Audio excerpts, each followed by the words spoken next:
Antiguamente, especialmente durante la Edad Media, la tortura estaba al orden del día, llevándose a cabo prácticas completamente inhumanas.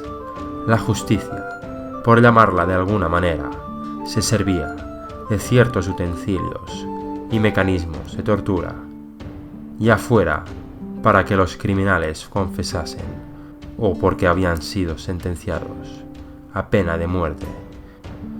Sin embargo, estos instrumentos y técnicas no fueron usados únicamente por órganos judiciales, sino también por grupos políticos, religiosos o militares.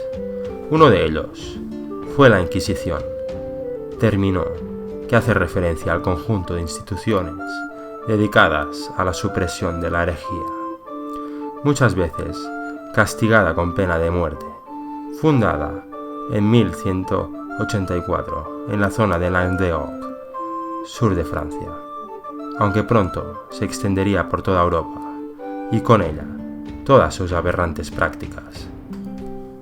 A lo largo de la historia se han inventado instrumentos de tortura para aplastar, desgarrar, cortar, quemar, ahogar o descuartizar, toda una serie de herramientas de lo más aterradoras que os mostraremos a continuación.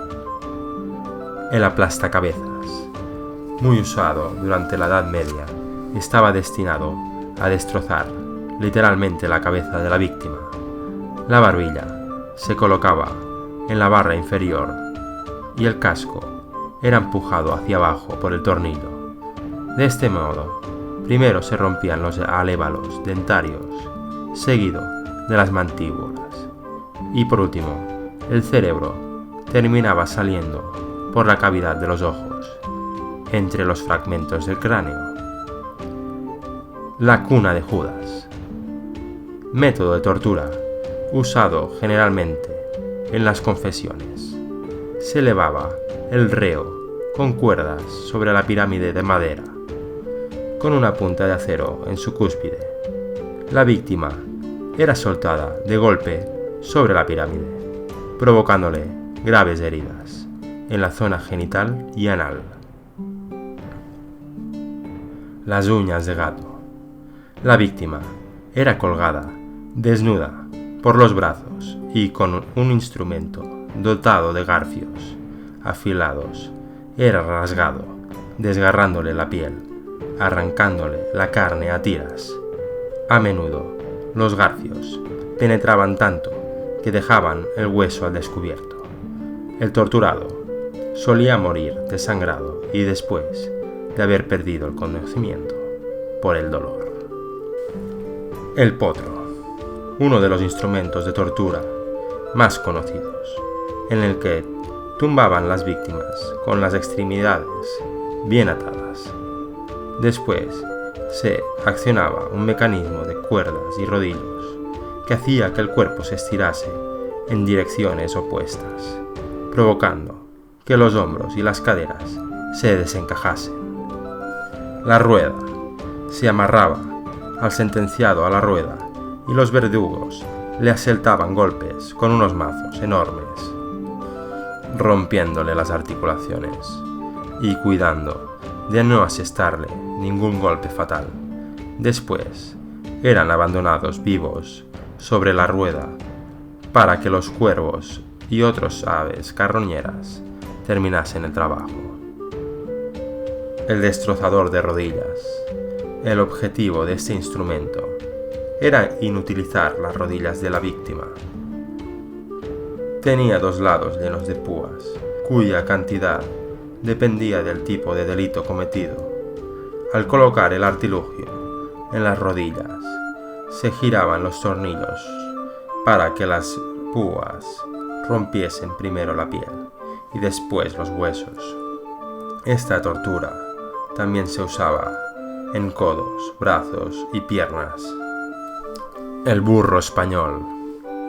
Se colocaba al reo desnudo sobre una cuña de metal muy afilada. Sin necesidad de torturador, la víctima moría desangrada a causa de las heridas provocadas por la cúspide del potro. y las pesas que se llevaban colgadas de los pies.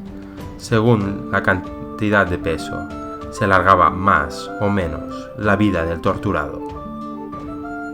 El cinturón de San Erasmo, collar, cinturón o brazalete con pinchos en la parte interior que se colocaba a la víctima.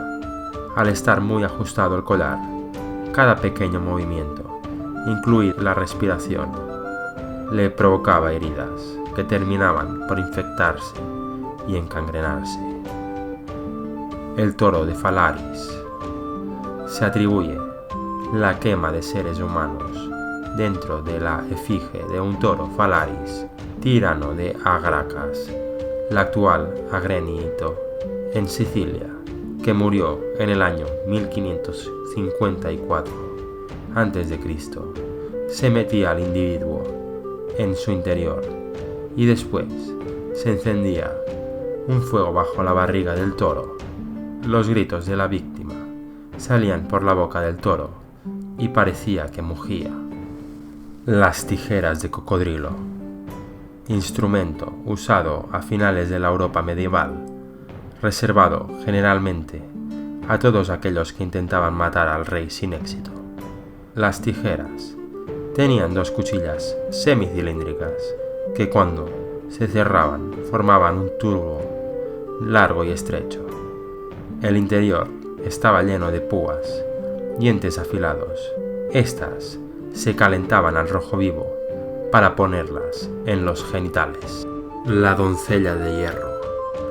Este gabinete de hierro fue pensado para encerrar a la víctima dentro de él. La puerta se abría y se cerraba a voluntad del verdugo. Estaba plegada de hierros punzantes que herían a la víctima hasta causarle la muerte. El garrote vil.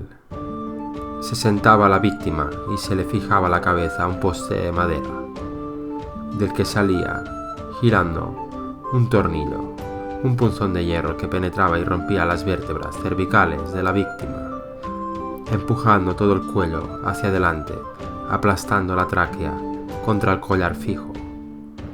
La víctima moría por asfixia o por la lenta destrucción de la médula espinal. Este método fue utilizado hasta principios del siglo XX en Cataluña. La cigüeña. Este instrumento sujetaba al condenado por el cuello, las manos y los tobillos, sometiéndolo a una posición incomodísima que le provocaba calambres en los músculos rectales y abdominales, y a las pocas horas en todo el cuerpo. El péndulo. Las muñecas de la víctima eran atadas por detrás de la espalda, se añadía una cuerda a la ligadura y se izaba al acusado con un peso entre las piernas.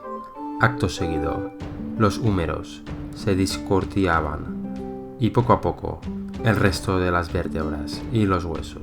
La pera. Este instrumento era colocado en la boca del ano o de la vagina de la víctima. Después, por medio de un tornillo, el verdugo abría la pera hasta su máxima apertura, ocasionando que la cavidad quedase completamente destrozada.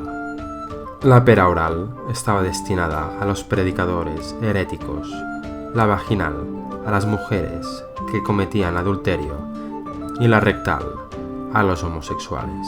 El taburete sumergible, muy usado en mujeres acusadas de brujería, se inmovilizaba a la persona en la silla y posteriormente era sumergida en el agua.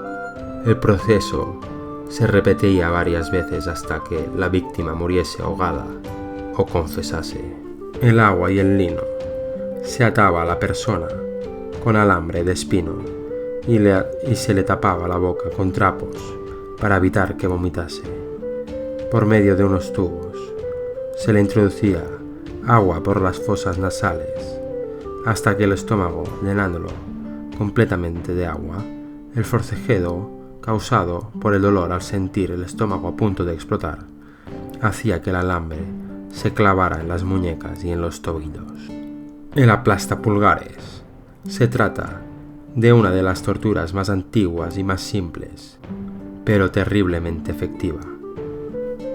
Los pulgares de la víctima se colocaban en el instrumento con intención de aplastarlos, lenta y progresivamente, por medio de un par de tornillos. El dolor podía extenderse durante días, sin provocar la muerte al torturado. Cabeza de asno o máscara. La Iglesia castigaba las infracciones menores mediante este método. Muchas de estas máscaras incorporaban piezas bucales de hierro que mutilaban la lengua con púas afiladas y hojas cortantes. Estas víctimas solían ser expulsadas de las plazas públicas, donde solían ser maltratadas por la multitud. La sierra. El reo era puesto en posición invertida, evitando así la muerte por desgarramiento y que la víctima no perdiese el conocimiento.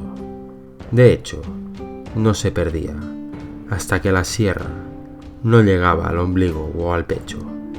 Esta técnica fue muy usada por la Inquisición, sobre todo para justiciar a homosexuales. En España fue un método de ejecución militar hasta el siglo XVIII. Si te ha gustado este vídeo, suscríbete.